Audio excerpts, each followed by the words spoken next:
कहानी का नाम है वह कौन थी। इस कहानी के राइटर का नाम अज्ञात है। उसके बारे में कोई भी नहीं जानता था। वह कभी दिखाई देती थी और वह कभी नहीं दिखाई देती थी। उन सभी लोगों ने बहुत बार देखने की कोशिश भी की थी, मगर उन्हें कुछ भी नजर नहीं आ रहा था। इस बात को आज से 10 साल हो गए। अब कहीं नजर भी नहीं आती। उसे देखने पर भी नहीं दिखाई देती। लेकिन ऐसा क्या हुआ था उस दिन जब वह दिखाई देना शुरू हुई थी? कोई भी इस बात को पूरी तरह नहीं जानता था। ये उस गांव की बात है जिसके घर के छत पर उसे हमेशा देखा गया था। सबसे बड़ी अजीब बात यह है कि उसे कोई पहचान नहीं पा रहा था, क्योंकि उसकी शक्ल साफ नजर नहीं आ रही थी। बहुत से लोगों ने उसे देखा था, इसलिए सभी लोग इस बात पर यकीन करते हैं। लेकिन अब वह दिखाई नहीं देती। अब ऐसा क्या हुआ कि वह नजर नहीं आती?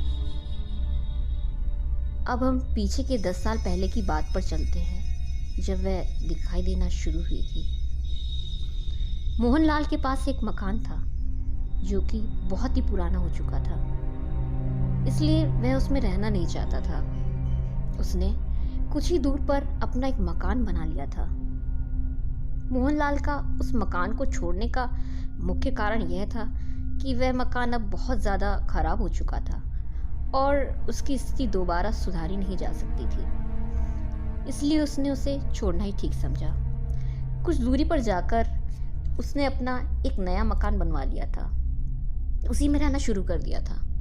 लेकिन मोहनलाल को हमेशा यह बात समझ में नहीं आती थी कि उसकी दूसरे मकान की छत पर कौन बैठा रहता था। जब वह तकरीबन रात के 11 बजे उसने अपनी खिड़की खोली तो देखा कि उसकी मकान की छत पर कोई बैठा है। पर वो कौन हो सकता है? मोहनलाल जानता था कि गांव में कभी चोर नहीं आए और चोरी का तो मतलब ही नहीं बैठता है। यहाँ कौन बैठा है? कौन इतनी रात में क्या कर रहा है? मोहनलाल को हमेशा यह बात बहुत अजीब लगती थी। एक या दो बार देखने पर ही वह सोचने लगा कि मुझे चलकर देखना चाहिए कि वहाँ क्या है। जब अगली रात हुई तो मोहनलाल अपने मकान से निकला और अपने दूसरे मकान की ओर जाने लगा, क्योंकि उसे छत पर भी वह दिखाई दे रही थी। जब वह मकान के पास पहुंचा तो पूछने लगा,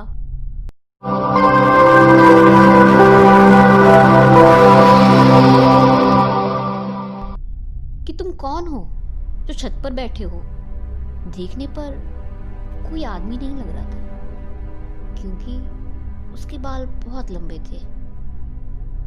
मोहनलाल ने उससे बार बार पूछा कि तुम कौन हो, लेकिन वह कोई भी जवाब नहीं दे रहा था। मोहनलाल को थोड़ा अजीब लग रहा था, इसलिए वह उस दिन वहां पर कुछ भी नहीं कर पाया और अब वापस अपने घर चला गया। और अगले ही दिन ये बात सभी गांव वालों को उसने बताई।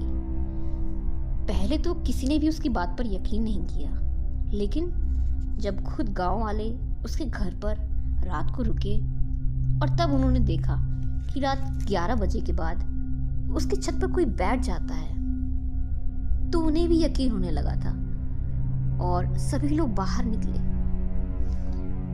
उस घर को चारों ओर से घेर कर खड़े हो गए और पूछने लगे कि तुम कौन हो, यहां पर बैठे हो?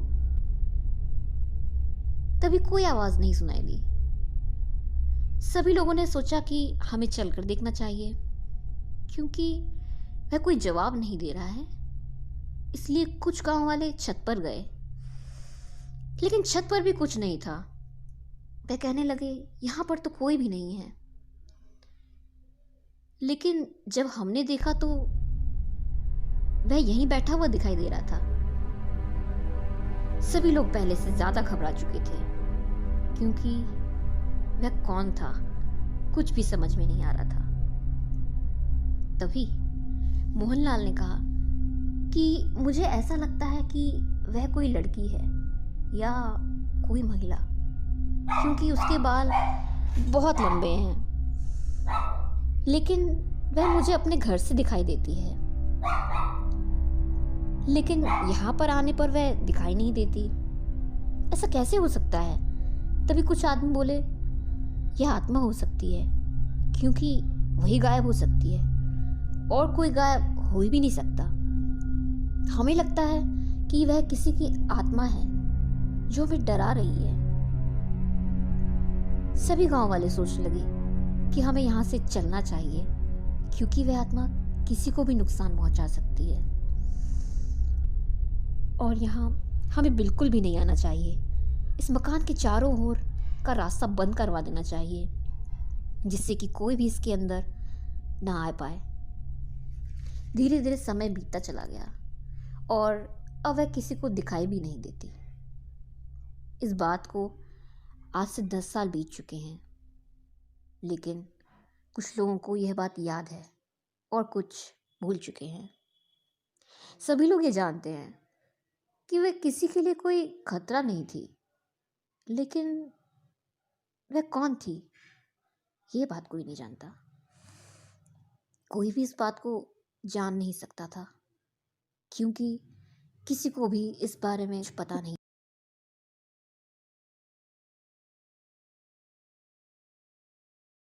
अचानक ही गायब हो गया।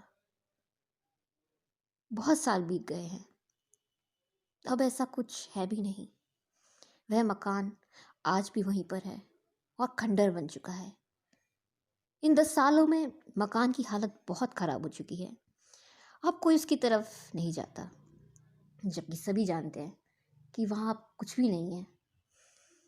बहुत सी बातों पर यकीन करना थोड़ा मुश्किल होता है, लेकिन कुछ घटनाएं ऐसी होती हैं जिन्हें देखने के बाद उन पर यकीन हो ही जाता है।